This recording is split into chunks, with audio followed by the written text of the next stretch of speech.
Voilà pour le syllogisme Sassou Nguesso égale le problème du Congo.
Voilà pourquoi je vous dis toujours que le futur, c'est tout justement le passé et le présent qu'on ignore.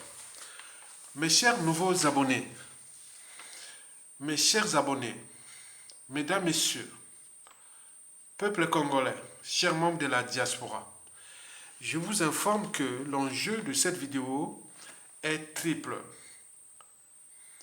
Premièrement, l'enjeu éducation, parce que l'ignorance est la pire des souffrances. Le savoir et la connaissance vous libèrent. Le deuxième enjeu est politique, parce que nous nous battons pour dégager l'ennemi commun, le despote Sassou Nguesso, qui s'est enraciné comme un arbre. Il est là depuis presque 50 ans. On parlait de Sassou Nguesso. Je n'étais même pas encore rentré à l'école primaire. Et voilà que j'ai maintenant 60 ans aujourd'hui, puisque j'ai atteint l'âge de 60 ans le 1er juin 1963 au 1er juin 2023. Regarde là, on parle tout ce monsieur-là. Il s'est enraciné comme un arbre. Et donc, nous cherchons à déraciner ces racines pour qu'on puisse le faire casser. L'enjeu politique, mais également géopolitique et géostratégique. Parce qu'il n'y a pas de géostratégie sans Sassou Nguesso. Il sait très bien. Et donc, vous allez comprendre ces enjeux-là. Éducation, politique et géopolitique.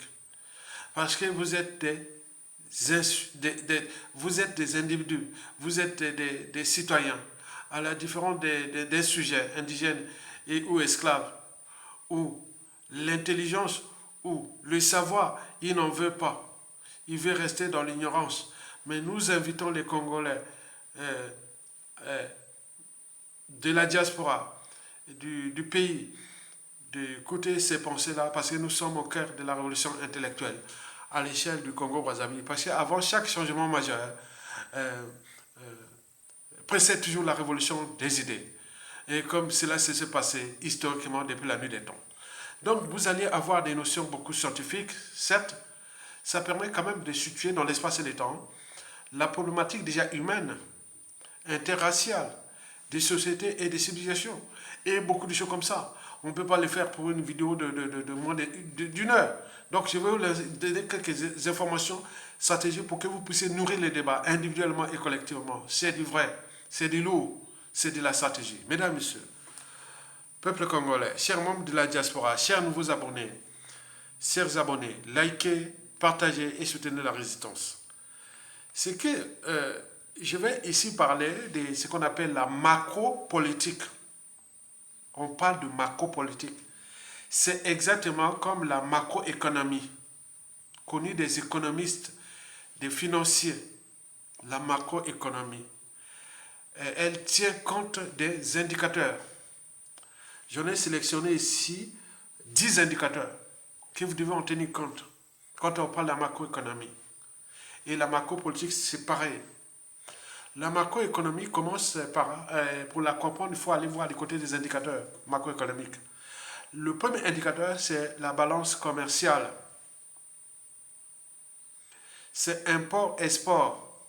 Si vous avez un pays où il fait bon vivre étudier et travailler. Et les gens autres, les gens venir chez vous, investir, ça crée de la richesse et autres. Donc la balance commerciale, c'est ça d'un pays. L'import-export. Est-ce que votre pays exporte beaucoup ou importe beaucoup? Donc elle peut être négative ou positive. Donc si elle est négative, donc votre pays ne crée pas de richesse, donc ce pays s'enfonce. Mais quand elle crée des richesses, c'est-à-dire que vous avez valorisé la matière grise, vous avez l'éducation, la formation professionnelle et plein de choses comme ça. Donc il faut en tenir compte de ce premier indicateur, est très important. Et vous le vérifierez partout dans tous les pays et où il fait bon vivre, étudier et travailler, où le monde entier vient. Voilà. Donc, il n'y a pas que l'histoire de ce pays. Non, il y a cet indicateur de balance commerciale. Il faut en tenir compte. Mais chez nous, cette balance commerciale ne tient que sur le pétrole, qui est géré dans l'opacité totale. Les minéraux,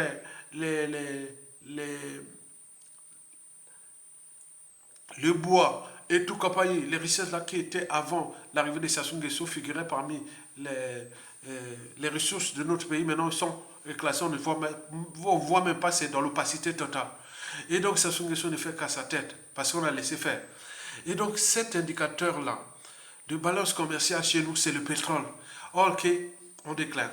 Parce que je vous ai parlé que je suis un écologiste. Ce n'est pas parce que j'ai fait les sciences naturelles ni les sciences de l'environnement. Moi, j'ai vécu quand même au village. Je suis né en ville, je suis un paysan. Donc la nature africaine, les bassins du Congo, je connais ça comme je voilà, donc vous comprenez ça. Le deuxième indicateur qu'il faut en tenir compte, c'est le taux d'investissement. Il peut être public ou privé. Public, c'est que, bon, il y a une politique qui est là. Bon, votre pays est attractif et il y a beaucoup de marge. On parle d'impôts, on parle de tout ce qui est des tâches administratives. Donc, on facilite l'investisseur. L'investisseur, quand il arrive au Congo, il est facilité. Il voit déjà les cadres de vie, l'eau potable, la mobilité et plein de trucs comme ça. Mais en plus, au niveau d'investissement, bon, on ne vient pas pour que votre argent soit volé et que ceci. Mais chez nous, qu'est-ce qui se passe? La Sassou Nguesso a laissé les écosystèmes, c'est-à-dire les forêts, pousser. Nous sommes les troisièmes producteurs de forêts du bassin du Congo, d'Afrique. Et vous voyez, le pétrole, nous sommes les quatrièmes. Nous, vous voyez, il y a tellement de ressources. Et donc, il a laissé ça gérer ces gens-là dans l'opacité. Ce n'est pas pour nous. On est d'accord. On est très bien d'accord. Donc, les gens savent, là-bas, quand ils viennent là-bas, ils savent que ils connaissent bien le système. Donc, autant d'investissements privés. Et donc, les gens qui viennent là-bas, ce n'est pas pour développer notre pays ou pour, voilà. Donc, ils viennent que pour la mafia de la tyrannie. Mais au niveau de l'investissement public, vous avez vu la manipulation ou municipalisation mal accélérée, où on a surfacturé, on a volé.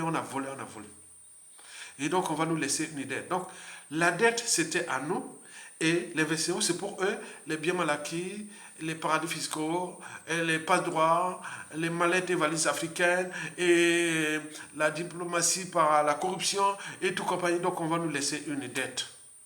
Imaginez que votre papa, ou votre maman, ou vos parents autres, ils gagnent tant d'argent.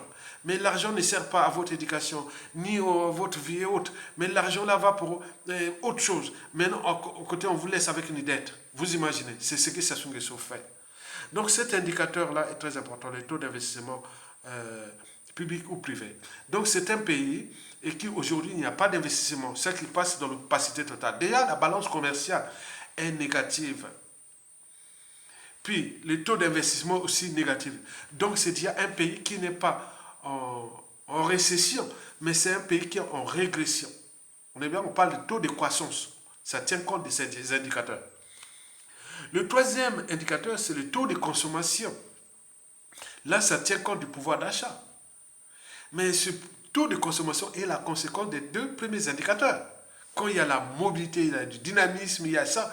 Bon, les salaires sont payés, les pensions, retraites, les bourses d'étudiants et tout compagnie. Mais là, il n'y a rien. 0,0%, 4 000 balais. Donc, vous voyez déjà ça au niveau des...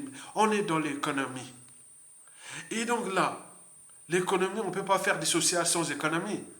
Donc Sassou Nguesso sait bien que les priorités sont ailleurs, c'est la conservation du pouvoir, donc tous les ressources qui restent pour lui, et on vous laisse avec la dette, ou les arriérés et autres, on est là en train de se diviser, de parler de la Ligue du Nord, de la division Nord-Sud, de Mbouchi, des points, qu'est-ce que ça peut faire? Les autres qui vous exploitent, ils rigolent, ils disent, ah oui, c'est très bien, puisqu'on a des intellectuels, des cerveaux congolais qui continuent à alimenter ça, voilà. Les chiens boivent la caravane de passe, ça va mourir un jour. Donc, ils vont le laisser de merde. Vous avez tout compris. Donc, on parle de la balance commerciale, le taux d'investissement, le taux de consommation qui est aujourd'hui en berne, puisque les gens, il y a des arrières, des pensions retraites, et de salaires de fonctionnaires, de tout. Il y a des bourses des étudiants, l'avenir du pays, rien du tout. On n'a pas pensé. Le cinquième investisseur, qu'on appelle indicateur macroéconomique, c'est l'inflation. On voit comment là, le 15 juillet 2023, Sassou, comme il n'a pas su gérer ce pays, il va augmenter le prix du carburant. Donc cela va créer l'inflation. Donc les prix vont augmenter. Et autre, qu'est-ce que ça peut faire? On n'a pas pris les responsabilités. Ailleurs, c'est la révolution. Ailleurs, bon, mais ils jouent à jeu. Ce sont des mauvais. Trop mauvais pour être utile pour notre pays, tous ces gens-là. Et donc, l'inflation qui est là, les prix. Donc, les gens sont dans la merde. Donc, quand la tête est pourrie, tout est pourri. Donc, ça, il faut en tenir compte aussi du sixième indicateur, la conjoncture. Mais il y a le problème de monnaie. Nous, on ne contrôle pas notre monnaie. Et tous les trucs, on ne peut pas gérer ça. Donc, quand vous êtes dépendant d'une monnaie étrangère comme les fonds CFA, et donc, vous imaginez, donc, on ne compte rien de l'économie. Et donc, nos réserves sont ici au Trésor privé français, à la Banque de France, et tout ça, alors qu'on gère une colonie. Donc, nous sommes une colonie. Donc, il faut comprendre ça. Donc, avec tous ces moyens de pression, des contraintes, de tout, bon, voilà, voilà. Donc, le septième indicateur, c'est le contexte. Aujourd'hui, est problématique. Avec ce qui se passe en Ukraine, la Russie, le monde, non, il faut voir les contextes. Donc, voilà, il faut en tenir compte. Le contexte, c'est comme les climats, tu vois, voilà, ou la météo, c'est comme la météo, la pluie ou le vent, ou le chaud, le froid, donc, vous voyez déjà ça. Le huitième indicateur, c'est les rapports de force qui existent aujourd'hui entre nous et la France, au regard de ce qui gère les 11 accords qui sont dans notre pays, mais du positionnement de notre pays dans la sous-région et aussi à l'échelle continentale, au regard avec la France-Afrique, et donc la France-Afrique est au cœur des enjeux. Vous l'avez tout compris. Donc tant qu'on ne règle pas ces problèmes de la France-Afrique, comme on en a réglé avec les pays d'Afrique anglophone qui n'ont plus de monnaie coloniale, ni des bases militaires, ni quoi. Donc si on ne trouve pas les solutions avec la France, nous serons toujours dans les déclassements. Donc vous pouvez mener toute politique, même autre, que vous voulez, africain, même la bonne volonté dans la zone France-Afrique, vous allez être toujours en bas dans le sous-développement. C'est qu'on sait. Neuvièmement, ce sont des ressources naturelles bien soutenues. Il y a pénurie. Les ressources naturelles, ils ne sont pas éternelles. Et donc, ce qui se passe, le rapport de force qui se passe à l'échelle mondiale, c'est le contrôle de ces matières premières. Et donc, nous avions dans notre pays, bon, nous sommes le bassin du Congo, le premier au réseau hydrographique, donc on a cette chance. Est-ce qu'elle va exister longtemps? Et deuxièmement, nous avons les réseaux forestiers d'Afrique, c'est le meilleur d'Afrique, deuxième du monde. Et nous avions les écosystèmes qui sont là, donc, mais que ce soit comme des temps. Et si on sait gérer ça et protéger ça par l'éducation, par la stratégie et tout compagnie, rien.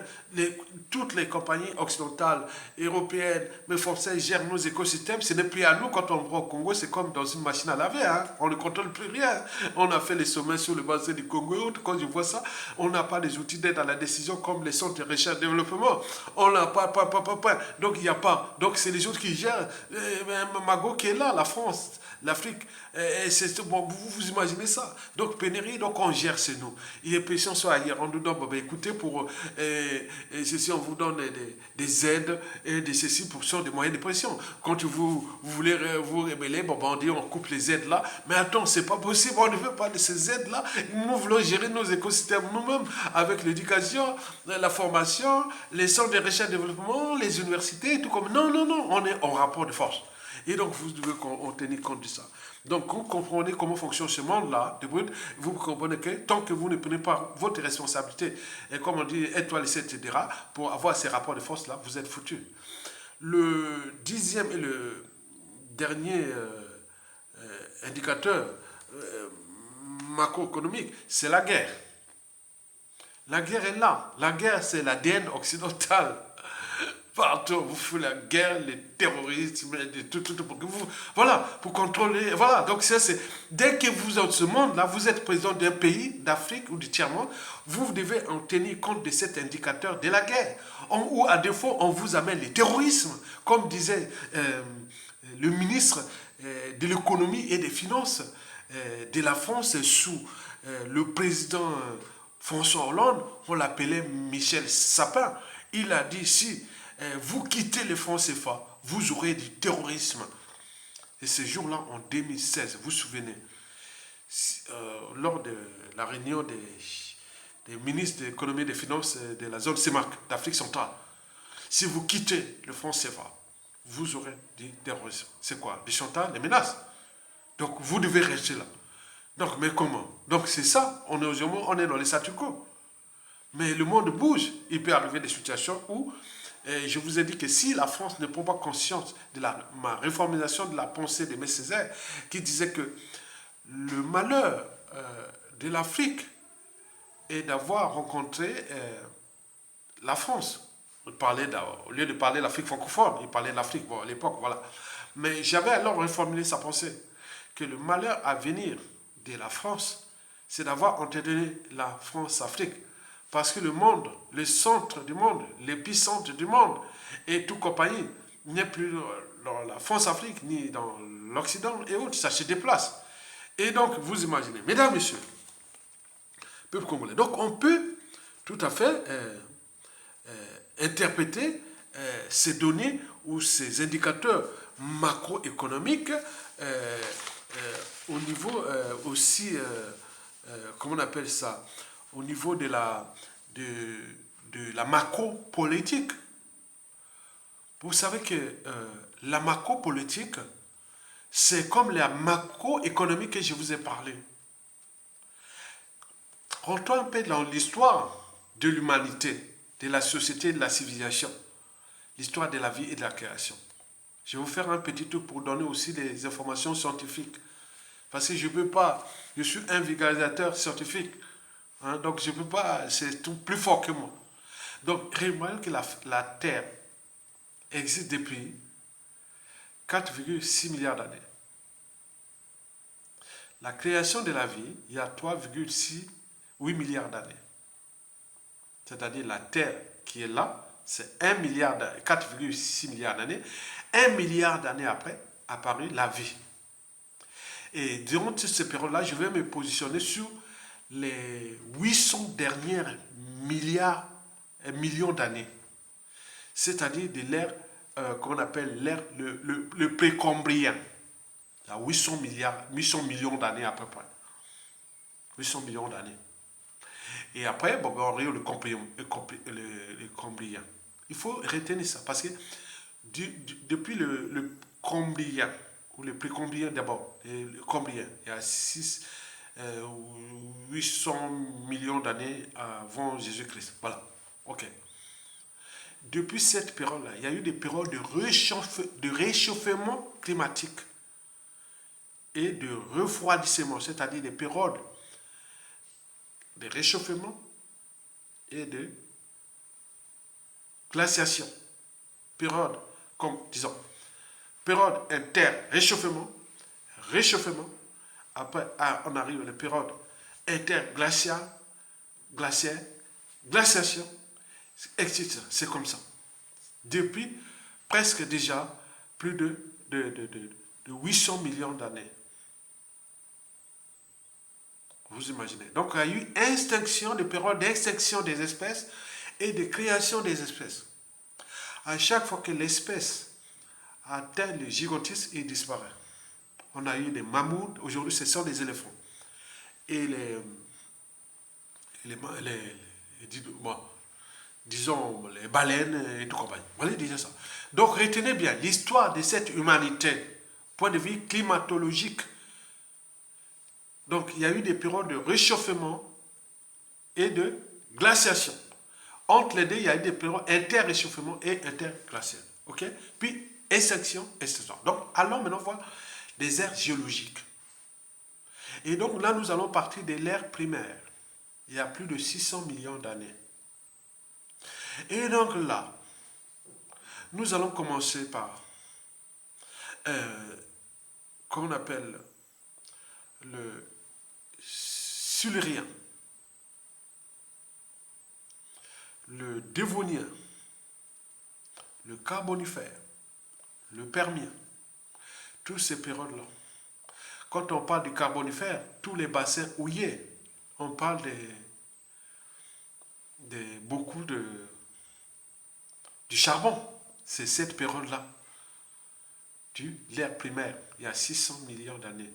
Il part depuis le précombien, le précombien et le combien, c'est à part. Mais tout commence à peu près au Silurien. Et du Silurien au Dévonien, ce sont des étapes de l'ère primaire. Silurien, Dévonien, Carbonifère, Permien. Maintenant, on arrive à l'ère secondaire. L'ère secondaire commence déjà par le Trias. Le Jurassique, on parle des Jurassiques, les ammonites, les dinosaures disparus là, dans ces périodes-là. Et puis le Crétacé. Bon, là, on sort de l'ère secondaire. Maintenant, nous rentrons dans l'ère tertiaire. Là où ça commence à être intéressant. Tertiaire, ça commence par des étapes comme le paléogène. Paléocène, que c'est des paléocènes. Puis l'éocène, 600 millions d'années avant notre ère. C'est pendant cette période de l'éocène que naissait le pétrole de Pointe-Noire, du point de vue géologique. Le pétrole. Le pétrole composé quoi? Du pollen et beaucoup de pollen.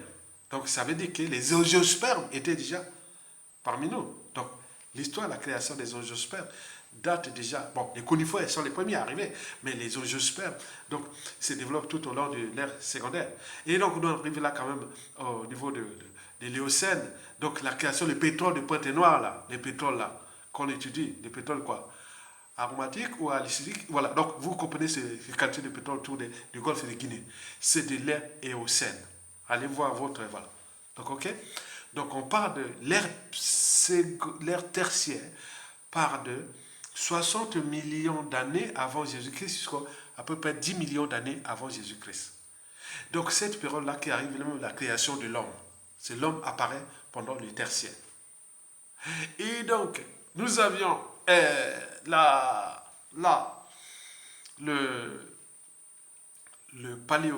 le paléocène, et vous avez l'éocène, 60 millions d'années. Après l'éocène, on arrive l'oligocène, le miocène et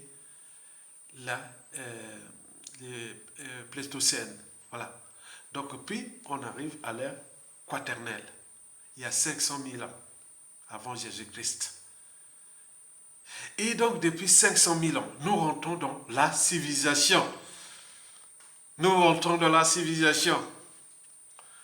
Et donc, cette civilisation-là, il commence par l'Empire chinois. Bon, la civilisation, c'est quoi? Bon, déjà, on parlait du paléolithique, du néolithique et autres, la pierre haute. Donc, on a moins cerveau, on était dans le nomadisme.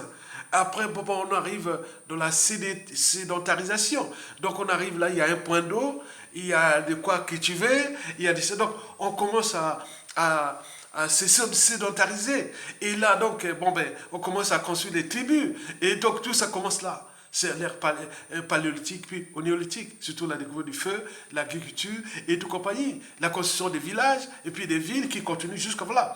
Donc, cette période-là est marquée aujourd'hui de datation. On parlait déjà de l'Empire chinois. Il y a 500 000 ans, 5 000 ans avant Jésus-Christ. Après, arrivé, c'est qu'on connaît. C'est l'égyptologie. Il y a 600 ans, 600 000 ans avant Jésus-Christ. Hein, on est bien d'accord. Donc, et tout ça là. Mais quand on sédentarisation, donc, il faut aller. Donc, il faut un point d'eau, il faut la manger, il faut tout. Il y a des guerres, il y a des gens qui vont là, tout ce qui est arrivé. Donc, venir pour les pirates, les points, tout. Donc, voilà. Donc, les gens étaient dans le nomadisme. Mais nous, là, on est dans la sédentarisation. Mais chez nous, au Congo, il reste dans le bassin du Congo, les derniers vestiges du paléolithique et du néolithique, ce sont les pygmées. Donc, tous les gens de protéger les pygmées. Mais ils sont là pour protéger nos écosystèmes aussi. Hein, les forestiers. Ok, très bien. Et donc, c'est intéressant. Donc, nous sommes 600 ans avant Jésus-Christ. Donc, on est dans l'égyptologie, qui est détaillé tout ça. Mais après, on est toujours dans la civilisation. On arrive 300 ans avant Jésus-Christ. Donc, on arrive dans l'Empire grec. Là, on invente la démocratie et de tout compagnie. Puis arrivé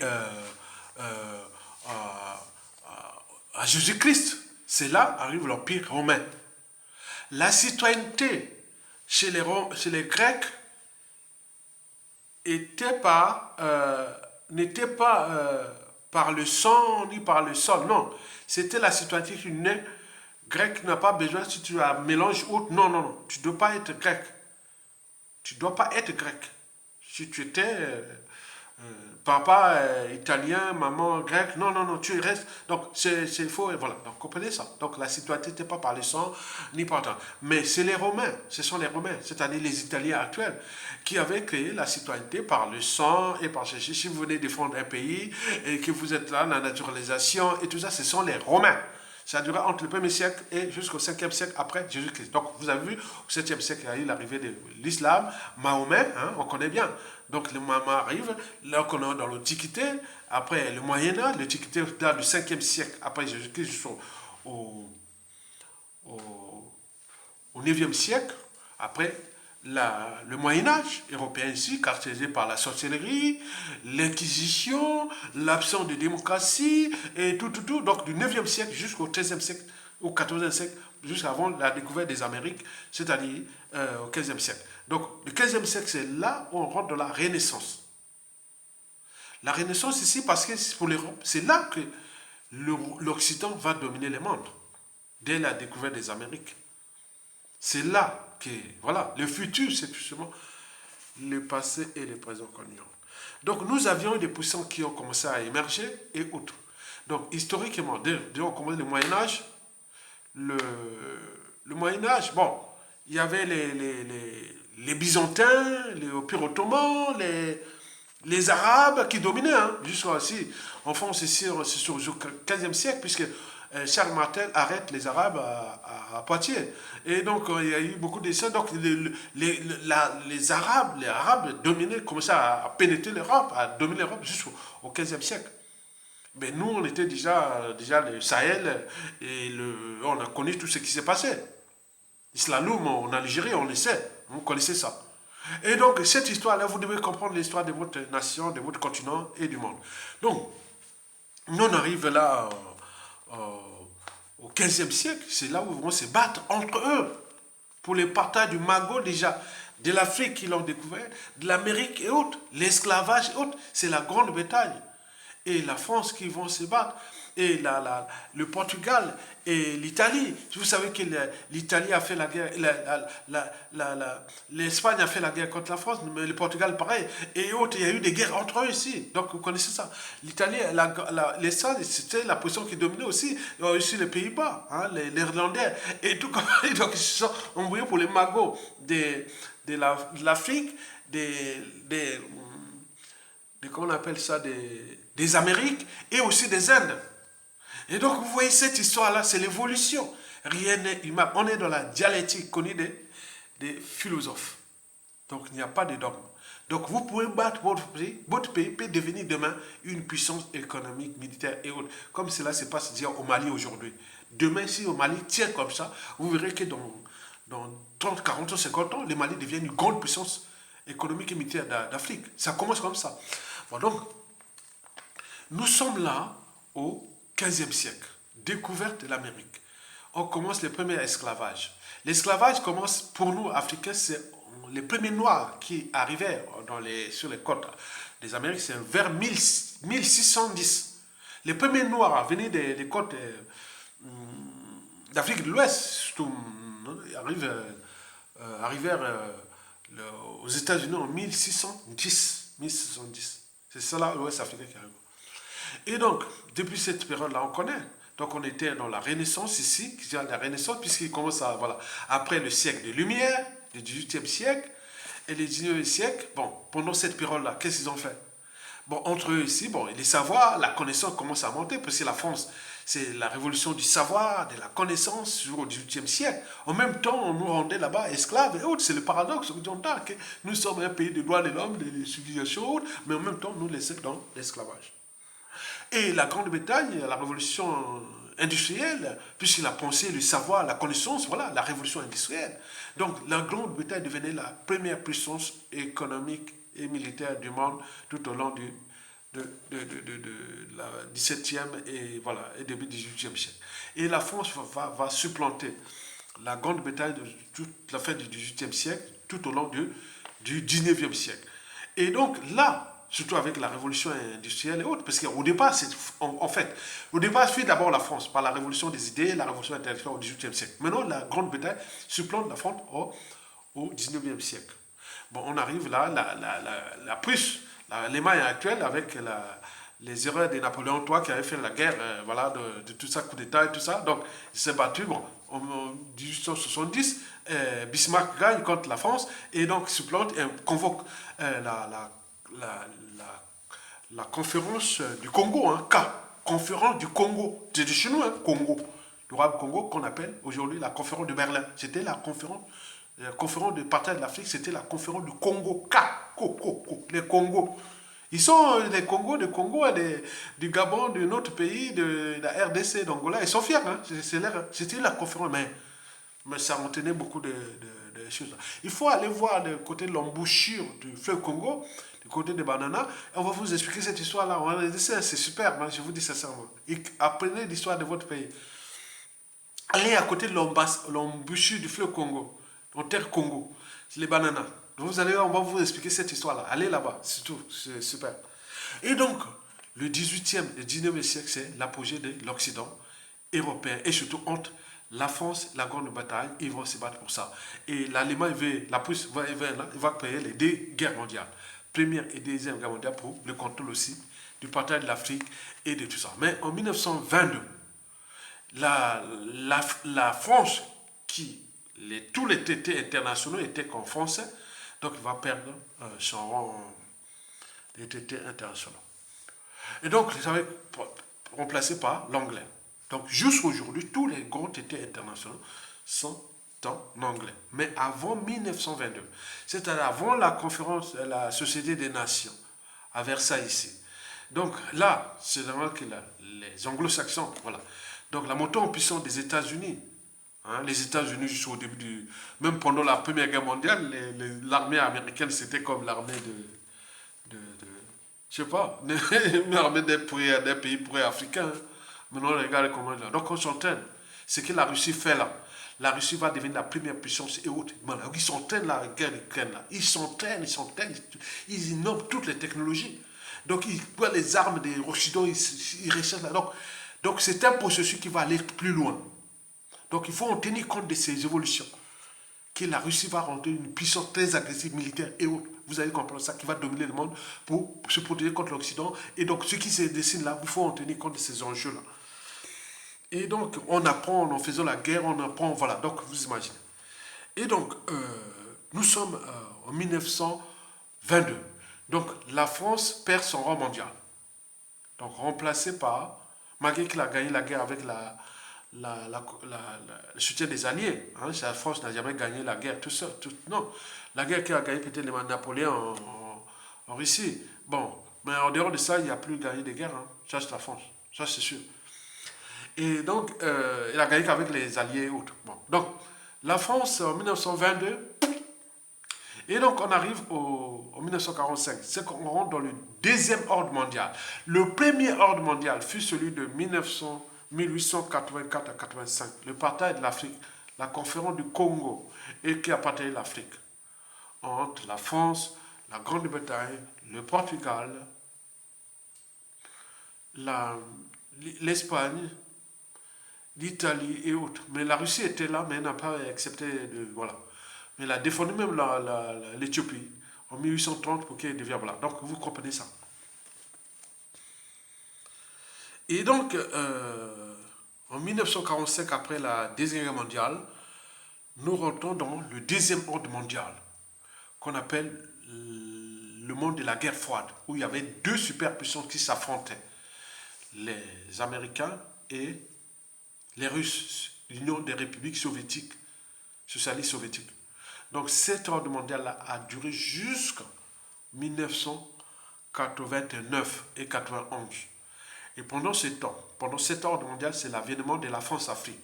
Parce que pendant cette guerre-là, vous savez, la Russie, bon, c'est pas, n'était pas là pour le partage du monde, mais l'Occident, dans son ADN, toujours de domination, de tout ça, avait partagé ce monde-là en trois blocs. Le gendarme du monde, de 1945 à 1991, ce fut l'Amérique. Les gendarmes de l'Afrique, c'est la France ou la France-Afrique, la naissance de la France-Afrique. Et puis les gendarmes des Indes, la Grande-Bretagne. Donc on en a vu ça jusqu'en 1991. Et dès la fin du mur de Berlin, la chute du mur de Berlin en 1991, 89 et l'avènement du monde unipolaire. C'est là que l'Occident est c'est-à-dire le monde unipolaire, où ce sont les Américains qui contrôlent le monde entier. L'Union européenne, toutes ces instances de gouvernance globale et tout compagnie. Et pendant ce temps, dès 1970, à la fin des années 70, la Chine commençait à se relever puisque les Occidentaux cherchaient à créer des conditions de marché, Taïwan, plein, qu'on voit qu'il est au sommet des semi-conducteurs et tout compagnie. Donc la Chine va en profiter de ce marché occidental avec Xu Enlai, qui va vraiment être le pionnier de l'hégémonie, de la développement de la Chine aujourd'hui. Donc des années 70, début 80. Et donc là, aujourd'hui, depuis 2010 à peu près, le montée en puissance de la Chine et le retour de la Russie et donc des tensions qui sont en cours. Donc il faut comprendre ça. Dès que vous comprenez ça, vous allez comprendre que les puissances économiques, comme j'ai parlé des réchauffements climatiques, des glaciations, périodes voilà, comme il y a eu des montées de puissances comme l'Empire chinois, puis l'égyptologie, l'Empire grec, l'Empire romain, après l'arrivée de l'Occident européen, c'est-à-dire la France et la Grande-Bretagne, le Portugal et tout compagnie qui étaient des puissances et autres, mais qui sont aussi effondrés. Maintenant, c'était remplacé au début du XXe siècle par les États-Unis et qui règnent en maître aujourd'hui, qui s'affrontent de la Chine, de tout ça qui arrive là. Et donc là, nous sommes aujourd'hui, c'est-à-dire la Russie et la Chine sont dans... Voilà, donc ce que j'ai défini comme les rapports de force aujourd'hui. Donc quand vous êtes, pour les militaires du Congo, Brazzaville, ceux qui veulent vraiment libérer le pays contre le joug de la dictature France-Afrique de sa solution, voici les rapports, l'évolution des rapports de force en ce moment. Je vous donne, ce sont des dossiers techniques. Vous pouvez vérifier et annuler les débats. C'est-à-dire le monde là est gouverné par des rapports de force. Les rapports de force sont déjà au niveau des stratégies des cerveaux, des militaires, des alliances, des partenaires, du marché, de l'économie, des instances de gouvernance globale et tout, comme je vous ai parlé. Donc, contrôler le monde. On sait bien comment ça fonctionne. Donc, je vais vous donner 10 indicateurs macro-politiques. Je vous ai parlé des 10 indicateurs macroéconomiques. Voilà. Maintenant, là, je vais parler des 10 indicateurs macro-politiques. Le premier indicateur en termes de rang des rapports. Aujourd'hui, le monde actuel est encore dirigé par l'Occident. Il faut en tenir compte. C'est la réalité. Mais l'Occident est dans une zone un peu... Parce que les valeurs occidentales, aujourd'hui, que j'appelle le tiers-monde, pas, les tiers-États, je ne sais pas, le reste du monde, voit que l'Occident a toujours vendu les valeurs des libertés fondamentales, des droits fondamentaux, de la souveraineté des peuples, de la démocratie, de libre-échange économique et tout ça. Mais quand on regarde ça en Afrique et ailleurs, donc on voit que ce n'est plus ces valeurs que l'Occident défend, c'est la prédation. C'est point, point, point. Donc ça ne marche plus. On apporte des guerres, les terrorismes et autres. Donc ça ne marche plus. Et donc ça, l'Occident a ces soucis-là. Donc les valeurs occidentales deviennent... Donc l'Occident, c'est-à-dire, le problème de l'Occident, c'est lui-même. Donc les valeurs que tout le monde ont-ils parlé, par exemple en Afrique, qui va encore parler de la démocratie ou de tout en Afrique. Mais regarde ce que la France-Afrique a fait dans notre zone de l'Afrique francophone. Regardez bien ce qui se passe. Voilà. Donc l'Occident a ces soucis-là. Donc l'ordre mondial, le premier ordre mondial, le deuxième ordre mondial, le troisième ordre mondial à l'apogée, où on rentre dans un monde multipolaire. Et donc ça inquiète l'Occident. Elle ne veut pas perdre son rang. Donc le risque qui passe par les méthodes un peu compliquées, puisque les autres aujourd'hui c'est aussi des armes qui sont aussi hautes. S'il veut passer par la guerre, nous on va par la guerre. S'il veut passer par les chantages, nous on va par les chantages. Donc les mondes tout autour de l'Occident, c'est ça. Donc il leur manque de stratégie. Ils continuent à jouer avec les modèles de domination qui est déjà du passé. Mais il faut savoir aussi que l'Occident tient encore le monde. L'Occident européen, c'est-à-dire ouest européen et nord-américain. Vous avez tout compris. C'est qu'il faut toujours en tenir compte de l'évolution des rapports de force entre l'Occident et le reste du monde aujourd'hui. Ce n'est plus au moment de 1884 jusqu'à 2010. Ça a tout chamboulé, hein. Ça va se chambouler. Le deuxième indicateur macroéconomique en dehors de l'Occident, sont les USA. Les USA, aujourd'hui, ce sont eux qui, certes, cherchent à contrôler déjà l'Europe. Hein? Donc là, voilà. Donc il veut vraiment prendre l'Europe, mais l'Europe est en conscience et facteur en fonction des enjeux de l'histoire de l'Europe, avec l'Afrique, avec le reste du monde. L'Amérique, c'est un nouveau pays. Mais donc il y a beaucoup de choses qui se passent là. Mais parfois les Américains veulent, voilà, donc c'est compliqué là. Donc les États-Unis se battent pour leur rôle de leadership mondial. Mais il manque de stratégie à un certain dossier autre. Mais je ne sais pas qu'il va en comprendre par rapport à tout ce que je vous ai précité plus rapidement. Le troisième indicateur macro-politique après l'Occident, la Russie, c'est la Russie. C'est-à-dire, le premier, c'est l'indicateur macroéconomique qui tient le monde dans l'Occident.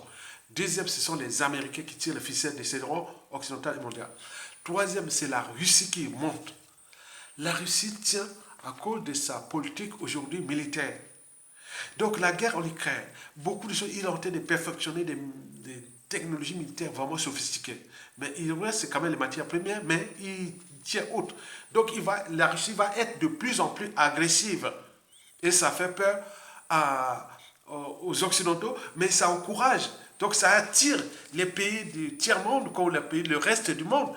Et puis, s'il arrive ceci, bon, on a quelqu'un qui est légère là, la Russie tient son rang à côté de ça. Voilà. Donc il y a cette agressivité de la Russie qui innove des technologies vraiment hautes. Donc vous imaginez. Et donc sur ce plan, il faut en tenir compte de ces données macro-politiques internationales. Un, l'Occident, deux, les USA, trois, la Russie. Quatrièmement, c'est l'Eurasie. L'Eurasie, c'est la puissance entre la Chine et la Russie qui tire les ficelles du monde contre l'Occident. Mais la Chine joue aux solutions tampons. Vous savez, les solutions tampons. Donc, il essaie un peu d'équilibrer. Il essaie un peu d'équilibrer parce qu'il ne veut pas perdre la Russie, puisqu'il sait, voilà, il ne peut pas aussi perdre l'Occident. Donc, c'est compliqué pour la Chine aujourd'hui. Parce que s'il fait trop, l'Occident risque de coincer en Afrique et risque de... Voilà, donc il joue là. Voici, c'est bien que ce monde-là, qui est dominé encore, même si la Russie, ce sont des Blancs. Les Chinois, ce sont les Asiatiques. Donc il joue vraiment malin, mais est-ce que ça va marcher? Il me semble que ça... Voilà. Donc il faut en tenir compte de l'Europe, Asie. Regardez ces rapports de force-là. Il y a beaucoup de choses qu'on peut parler, 7 heures, 8 heures, pour donner un peu plus précisément. Donc, je reste sur les trucs un peu généraux. Cinquième au niveau macroéconomique, c'est la Chine, tout naturellement. Donc, on parle de l'Occident, les USA, la Russie, l'Eurasie et la Chine. Au niveau de ces indicateurs macroéconomiques.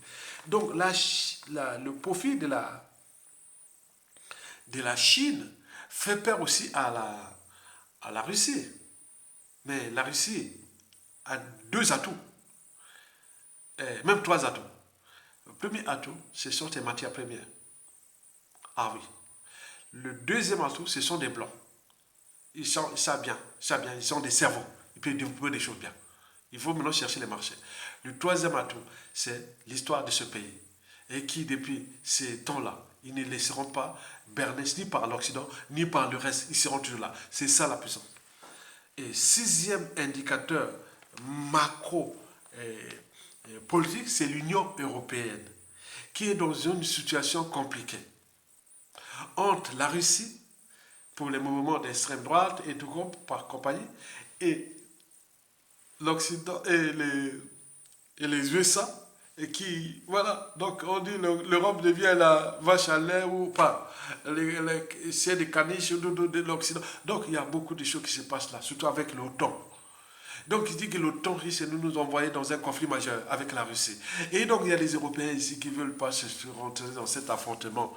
Et donc ils jouent les stratégies, mais l'Occident, les États-Unis veulent conserver le rang de leadership. Et se vont-ils encore tenir? Parce que historiquement, on a eu l'Empire grec, on a eu l'Empire romain, on a eu la Grande-Bretagne, on a eu la France, on a eu tout, mais là, voilà. Donc les puissances ne restent pas longtemps. C'est par les siècles. Est-ce que ça va faire baisser? Voilà.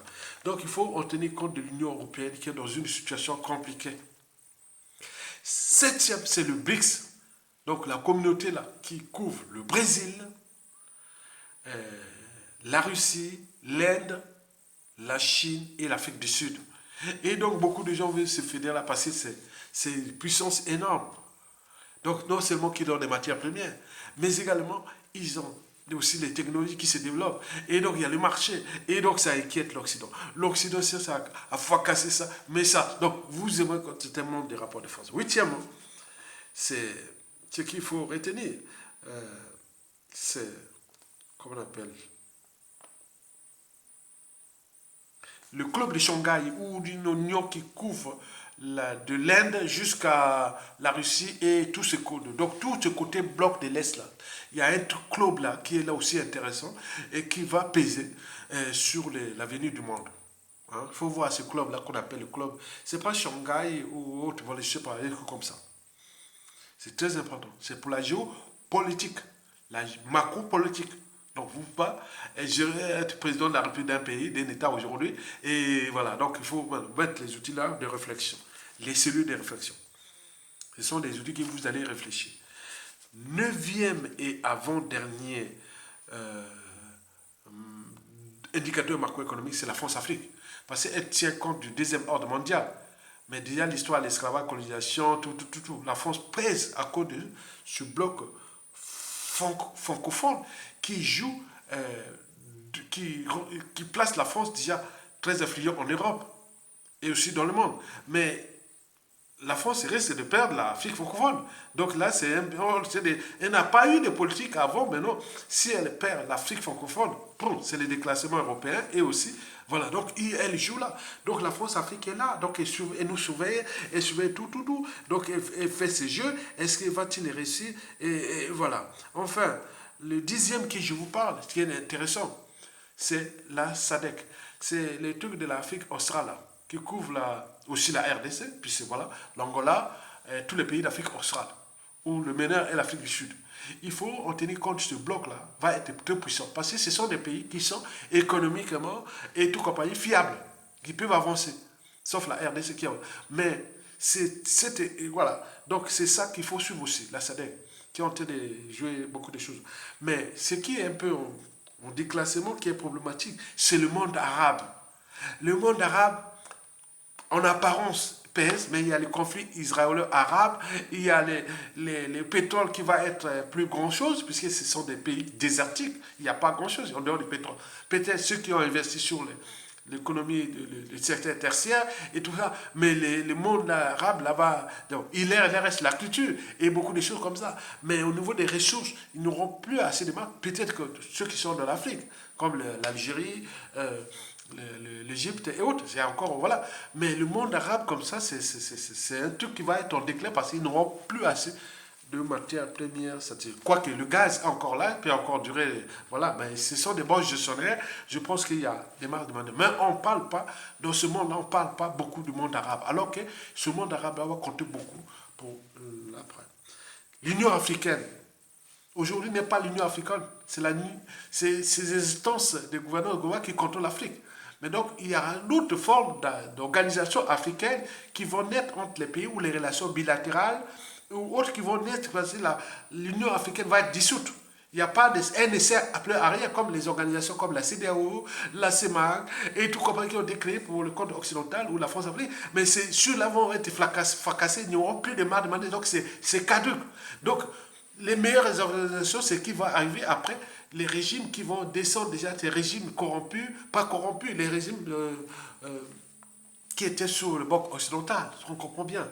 Donc, on a vu le monde arabe, qu'on ne parle pas beaucoup, on ne sait pas parce qu'il y a les crises israélo-arabes et l'Union africaine qui ne pèse plus alors que le continent pèse au niveau des matières premières. Les enjeux de demain, c'est l'Afrique, la solution tampon du clip du monde. Mais là, l'Union africaine a été fracassée depuis. Donc, elle ne compte pas. Et les gens, quand on voit l'Union africaine ou la CEDEAO ou la CEMAC et autres, les gens ont peur. Ce n'est plus les trucs qui sont, voilà, pour nous. Hein. Donc, voilà, donc il faut comprendre ça. Enfin, troisième, c'est données macroéconomiques qui est un peu exclu. Je voulais parler d'une organisation que j'ai même mal écrit ça, excusez-moi. Hein. J'ai écrit ça, j'ai réfléchi ça en espace de 40 minutes. Hein. Tout ce que je fais, j'ai réfléchi en 40 minutes. Donc j'ai écrit vite, ça sort comme si, voilà. Donc, je ne sais pas que j'ai écrit. 40 minutes de tout ça, hein, que vous, voilà. Donc, vous voyez quand même le niveau de connaissances que j'ai. Donc là, en tenant compte de tout ce qui est là, vous devez en tenir compte que ce qui va se passer en RDC, et c'est là que nous allons surveiller la RDC comme on surveille le lait sur le feu.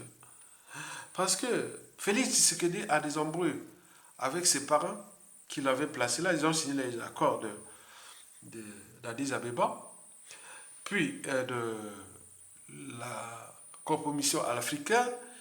Il a eu 5 ans de mandat, voilà, il n'y a pas de bilan, mais il veut passer au deuxième mandat. Et là, les parrains rwandais, ougandais et Joseph Kabila et comment on appelle, les Occidentaux, surtout avec ses fréquentations, parce qu'on dit que s'il passe le deuxième mandat, il va certainement se diriger vers la Russie ou la Chine s'il gagne et autres, mais il veut l'empêcher. Et donc voilà, donc il sait bien qu'il se prépare pour envoyer la RDC directement chez les Chinois et la Russie, mais les Chinois ils ont peur de ne pas jouer ce truc-là en Afrique, ils ne sont pas là pour ça. Mais il peut aller chez les Russes, et là c'est tous les enjeux. Et donc, donc beaucoup de choses là, donc on veut le dégager. Est-ce qu'il va-t-il réussir 2023, c'est-à-dire 20 décembre 2023, en RDC, il risque d'arriver des changements majeurs, ou beaucoup de choses comme ça. Donc nous, de le Congo-Brazzaville, comme nous, le Congo-Brazzaville, c'est-à-dire si vous avez des familles, un militaire, hein, vous avez les militaires dans le pays, dans toutes les familles, donc quand vous voyez les militaires, c'est la honte de toute l'Afrique. Au Congo, il y a les militaires, donc, par rapport à ce qui Sassou Nguesso, on tient de fracasser votre pays, et la honte est là. Donc on vous donne les outils pour qu'on sorte de la honte-là, la honte des Sassou. Il est en train de... Donc tout le monde demande, oh, est-ce qu'au Congo, il y a des militaires? On a empoisonné un général. On a fait tout. Est-ce que vous imaginez? Qui Sassou, c'est un indemnitaire. Il va partir. Vous verrez. Mais c'était... Bon, non. Tikason. On ne va pas parler. Non, arrête les sous les Sassou. Tu étais colonel, général, commandant. Non. Tikason. On ne va pas parler. Voilà, c'est bon. On va passer à autre chose et former notre génération. Parce que là, c'est Yasson. Donc, ce qui va se passer là, nous donner les indicateurs à tôt. Comment un gars qui a fait ce coup d'État-là, qui a roulé même tous les nordistes dans ces règlements politiques, dérèglements politiques et militaires dans le Nord, il a tout éliminé. Les officiers du Nord là, déclassés et tout compagnie. Et là, il joue qu'à sa tête. Et nous sommes là avec l'armée d'opérette et autres. On joue à la complicité. Donc partout on dit, oh, et Congo là. Donc on vous incite à voir ces stratégies que je venais de vous les révéler. Donc les savoirs et la connaissance doivent passer avant l'appartenance, avant les émotions. Parce que c'est la raison. C'est par l'éducation, par le savoir que vous allez comprendre les enjeux. Donc nous, le Congo là, compte beaucoup sur l'Afrique, en Afrique centrale, parce que nous sommes la colonne vertébrale de l'Afrique centrale, le Congo-Brazzaville. Le cerveau est placé sur la Centrafrique.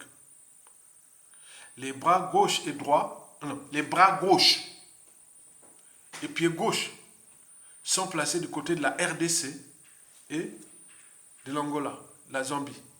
Et les pieds droits, non, les pieds, oui, ça dépend de comment vous êtes situé. Hein. Les pieds droits sont placés, les pieds droit et gauche sont placés. Le pied droit et les mains, tout ça, droit, sont de ce côté, bon, commençons le petit côté gauche. Le côté gauche là, c'est-à-dire tout ça, c'est placé du côté de la RDC. Et ça s'appelle les Zambie et autres. Mais le côté droit, c'est le Cameroun, le Gabon, la Guinée équatoriale, São Tomé et Principe. Et tout ce qui est en bas là, nous, tous les bas, voilà, tous les corps, voilà, c'est l'Angola. Donc nous sommes un pays qui compte beaucoup de la sous-région. Donc nous devons nous battre pour récupérer notre rang africain et sous-régional. Et ça ne doit que passer par Sassou Nguesso. Dégage. Ça ne dépend pas de la France-Afrique. La France-Afrique viendra toujours vers nous parce qu'elle n'a pas de choix. La France n'a pas de choix. Le Congo-Brazzaville, c'est un pays stratégique d'Afrique centrale et de la France et autres. Donc dégageons Sassou Nguesso sans même penser à la France. Mais si elle vient nous préparer, mettre un tordu, on sait que ça ne marchera pas, mais ça va prendre du temps de stabilité, beaucoup seront partis. C'est ça, parce que dans notre anthropologie, on a toujours des mauvais qui sont là pour servir l'étranger, sans comprendre les enjeux. Donc vous venez là voir là quelques informations scientifiques, excusez-moi hein, pour les gens qui ont appris les sciences naturelles et tout ça, ils se sont régalés pour un petit truc. Mais c'est comme ça l'histoire. Vous comprenez que l'histoire du monde a commencé depuis les 4,6 milliards d'années jusqu'à aujourd'hui le 11 juillet 2023 et ça continue, le futur. Donc nous sommes là pour ça. Donc likez, abonnez-vous massivement. Invitez les uns et les autres à Manu pour les Congolais, hein, pour les Africains, tous les Congolais et les Africains qui aiment leur pays et leur continent. Venez là, je suis le bien positionné pour ça. Likez, partagez et cliquez en bas pour soutenir la résistance. C'est tout simplement ça. Au moment venu, nous allons donc accompagner le savoir et la connaissance pour la libération de l'Afrique. Donc, Olonga, à bientôt. Vivement le Congo, vivement l'Afrique. Je vous remercie.